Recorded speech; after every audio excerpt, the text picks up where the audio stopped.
Enhance your experience by becoming a supporting member. Gain access to unseen videos and video requests. 3-day free trial by visiting zionmembership.com. Chosen ones, empaths, you being this grade A supplier to the narcissist that was involved in your life, they ultimately never thought you'd leave. They thought you'd stay around, you'd tolerate the abuse. And the thing is, when I talk about leaving, it doesn't just have to be the one that you cut them off. They could have discarded you or reverse discarded you, but you woke up to narcissistic abuse and you didn't let them back in, right? That's the thing. They often thought that they could do anything and anything, and there would always be a revolving door back into your life. That's the way they view things. So it ultimately shocks their system when you put your foot down and tell them no more, right? And you leave. This narcissist involved in your life, that was involved in your life, becomes frustrated, they become irritated, and they can't believe it. It all comes down to you being the potent grade A supply source that you are. You see, when the so-called the good times, when you're involved with this narcissist that was involved in your life, they believed that you'd stay. They believed you'd stay around for the long haul. They honestly believed this, right? And you've proved them wrong, right? So make sure that you don't, if you're going through bouts of loneliness or the isolation season or you're feeling alone, don't let that prompt you to let this narcissist back into your life, you know? See, they just never thought that you'd put your foot down and say enough is enough. They never thought it. And it totally messes them up. It really does mess the narcissist that was involved in your life up. Completely messes them up. Knowing that you leave. And they'll try and rush on with new supplies to try and invoke feelings of jealousy in you and all of that. But a lot of you are well past that. Like you're on the pathway to indifference, where you no longer care about the narcissist. You no longer care about the narcissist that was involved in your life, who they're with. You no longer care what they're doing. So ultimately, you know, that's a good place to be in, right? But this narcissist that was involved in your life never thought that you would leave. They never thought you had it in you to leave. And it all boils down to the fact that you was a potent grade A source of supply. They thought they had it all. They thought they had everything, right? They had it all with you. And they thought that you were too naive, too much of a pushover. You see, all of your positive qualities that you portray to the narcissist that was involved in your life, they misinterpret it as weakness. That's what actually happens. They misinterpret all of your good qualities as a weakness until, you know, the inevitable end comes and you door slam, bolt and weld it shut and you no longer let this narcissist return.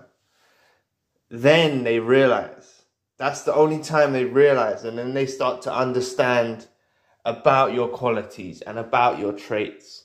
Then they start to understand how they were beneficial, and then they learn how to appreciate you for what you was.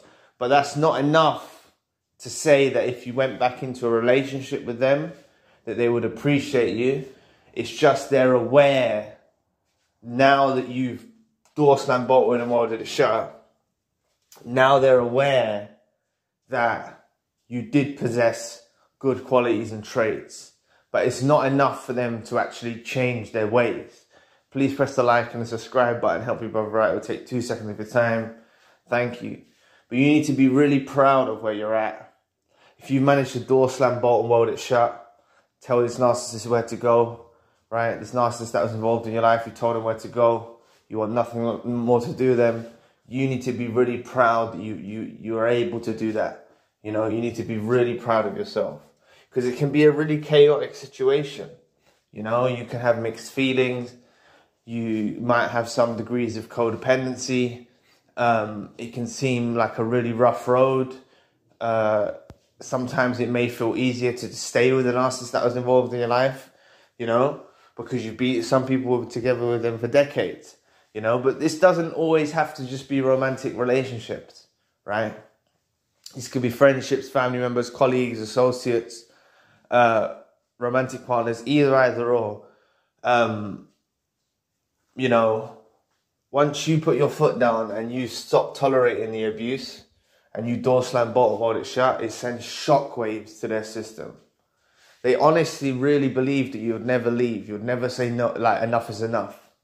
You know, that was what their opinion of you was, you know?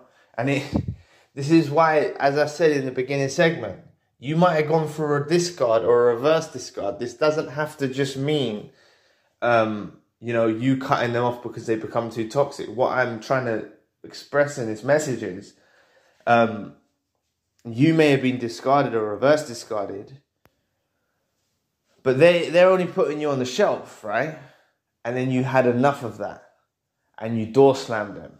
So when you got the Hoover attempts, you'd already moved on with your life, you know? You'd already had enough. And that sends shockwaves through their system. They expected you to stay on the shelf. They expected you to wait for them. They never thought that you would reach that point where you say enough is enough. That's ultimately the case with these narcissists that are involved in your life. They never thought you'd have the strength, the determination, the will to actually say enough is enough and ultimately leave the narcissist, right? Because that's the fact of the matter, is you have the final discard. That's what a lot of narcissistic abuse victims don't realize, is regardless if you were discarded, reverse discarded, or you cut them off because they become too toxic, it's actually the chosen one and the empath that has the final discard with the narcissist that's involved in their life. They have the final discard. You've got the keys. You know, you're the one that is going to terminate this relationship. You're the one who's going to cut it off. It's not them, you know. They could have discarded you in a brutal fashion, reverse discarded you in a brutal way, you know, trying to make you feel like a reject, trying to make you feel unwanted, unloved. But in reality, it's when you finally put your foot down, when you finally say enough is enough, that's when it's game over for them. So you need to be really proud that you were able to shut this narcissist out of your life. You should be tremendously proud of yourself, you know. It's not an easy task, you know. They get warped in your mind state, in your emotions, you know. It can be it's a battle of the soul to actually be able to door slam and bolt and weld it shut. So be really, really proud of yourself. And this narcissist never thought that you would say enough is enough. They never thought you would leave. They thought you would stay on the shelf. You know, this is what they thought of you. So be really, really proud of you that you're able to shut this narcissist that was involved in your life out of your life for good. So anyway, thank you for watching today. Please press the like and the subscribe button. If you'd like to donate to the channel, you can find the link in the description box. And if you'd like a one-to-one session with myself, you can also find the link in the description box. Currently, I've got a secondary channel, a spiritual channel. Enhance your experience by becoming a supporting member. Gain access to unseen videos and video requests. 3-day free trial by visiting ZionMembership.com. So anyway, I'll be back with another video soon. Peace.